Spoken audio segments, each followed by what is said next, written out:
السلام علیکم ورحمۃ اللہ وبرکاتہ۔ میرے سبسکرائبر اور میرے دوست جو میرے چینل دیکھتے ہیں اور جو میرے عملیات کرتے ہیں، ان کے لیے میں ایک دشمن کی تباہی و بربادی کا ایک انتہائی آخر درجے کا تعویذ لے کر آیا ہوں۔ یہ اتنا خطرناک ہے کہ آپ کا جو دشمن ہے وہ کسی طرح بھی آپ سے نہیں بچ سکتا ہے۔ ایسے معاشرے میں بہت سارے ایسے دشمن ہوتے ہیں جن کو آدمی مار نہیں سکتا ہے، ان سے مقابلہ نہیں کر سکتا ہے، ان کے ساتھ لڑائی نہیں کر سکتا ہے، ان سے جیت نہیں سکتا ہے، اور وہ اس سے بہت خوف زدہ ہوتے ہیں۔ ایسے دشمنوں کے لیے یہ تعویذ یہ سمجھو کہ ایک بہت ہی برا قسم کا پیغام ہے۔ یہ میں نے آزما کر دیکھا ہے، اور جس بندے پر کیا یا جس نے کرایا، آپ یقین کریں کہ اس کا دماغ کام نہیں کرتا تھا، بالکل دماغ اپنی جگہ سے ہل گیا تھا۔ یہ اتنا خطرناک قسم کا تعویذ ہے۔ ایک کام یہ عمل کرنے کے لیے بالکل وہی قانون ہیں جو پہلے میں نے آپ سے ڈسکس کر چکا ہوں کئی دفعہ، کہ آپ نے بالکل پاک صاف ہو کر اس تعویذ کو لکھنے کا ہے، اور رجال الغیب کا خیال کرنے کا ہے، اور اس میں اثار آپ بہت تگڑا اور مضبوط قسم کا اثار کریں، کیونکہ اس کے ریجت ہونے کا انتہائی خطرہ ہوتا ہے۔ آپ کو بیک فائر ہوگا، آپ پر وزن آ جائے گا، آپ کے کندھوں پر وزن آ جائے گا، آپ کو اور بھی سر درد ہو سکتا ہے، بہت ساری چیزیں اس کا بیک میں ہوتی ہیں۔ لیکن اگر آپ اپنے اثار بہت مضبوط کریں گے تو انشاءاللہ آپ اس سے بچ بھی سکتے ہیں۔ تو آپ نے یہ کرنے کا ہے کہ یہ جو نیچے تعویذ دیا ہوا ہے، اس تعویذ کو لکھنے کا ہے، اور بالکل جو میں آپ کو بتا رہا ہوں وہی اوپر لکھا ہوا ہے۔ بکری یا بکرے کا دل لائیں، اور یہ نیکسٹ ایک کاغذ پر لکھ کر نیکسٹ کے نیچے دشمن کا نام اور اس کی والدہ کا نام لکھ کر دل کو چیر کر اس میں رکھ کر 7 سوئیں چبو دیں۔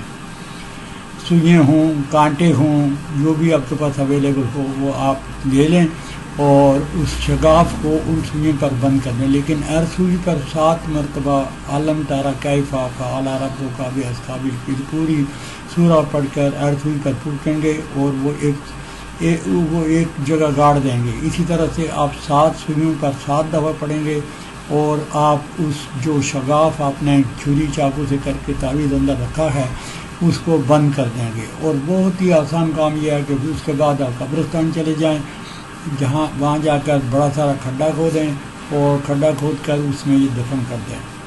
انشاءاللہ تعالیٰ 3 روز میں دشمن بیمار ہو جائے گا۔ حق پر کریں، ناحق بالکل نہ کریں۔ یہ میں آپ کو بار بار یہ آپ سے التجا کرتا ہوں کہ تعویذ دینے والے تو ہر قسم کا تعویذ اور عمل دے دیتے ہیں، لیکن سامنے والا اگر اس کو غلط جگہ پر استعمال کرتا ہے، کسی شریف بندے پر بھی استعمال کرتا ہے، کچھ اور بغض اپنے اندر رکھا ہوا ہے اور اس سے کر رہا ہے وہ، تو اس کا نتیجہ برا بھی ہو سکتا ہے۔ لہذا اگر کوئی واقعی آپ کا دشمن ہے، آپ کی جان پر بنی ہوئی ہے، آپ کا چھٹکارا اس سے نہیں ہو رہا ہے، آپ اس کا سامنا نہیں کر سکتے ہیں، تو آپ بالکل کر لیں، پھر آپ کا حق بنتا ہے۔ لہذا تمام چیزوں کو مد نظر رکھ کر آپ اس تعویذ کو کریں۔ یہ کوئی معمولی تعویذ نہیں ہے، معمولی عمل نہیں ہے، یہ بہت بڑا عمل ہے، اور یہ بہت ہی کم لوگوں کے پاس ہوتا ہے۔ میرے استاد نے میں ہر تعویذ اور ہر عمل اپنے استاد سے لیتا ہوں، ان سے پوچھتا ہوں کہ کیا یہ آپ کا آزمایا ہوا ہے یا نہیں ہے، اور وہ پھر کہتے ہیں۔ اس تعویذ کے لیے انہوں نے بہت ہی مشکل سے مجھے اجازت دی ہے، اور میں آپ تک پہنچا رہا ہوں، لہذا بہت ہی خیال سے آپ نے اس کو کرنے کا ہے۔ میرے واٹس ایپ چینل کو، میرے یوٹیوب چینل کو آپ پلیز سبسکرائب کر دیں، اور جن کی یہ ضرورت ہے، جو یہ حق رکھتے ہیں کہ وہ یہ تعویذ کر سکتے ہیں، وہ ضرور کریں۔ اور بلا وجہ کسی پر کیا تو اس کے جوابدار آپ ہوں گے، کیونکہ آپ کو میں نے سمجھا دیا کہ اس کا بیک فائر بہت سخت قسم کا ہوتا ہے، اور آپ خود بیمار بھی پڑ سکتے ہیں، اور اگر سامنے والا کوئی نیکوکار آدمی ہے تو یہ سارا جنجال واپس لوٹ کر آپ پر بھی آ سکتا ہے۔ بس آخر میں یہی کہتا ہوں کہ سوچ سمجھ کے کیجیے گا۔ میری طرف سے اللہ حافظ۔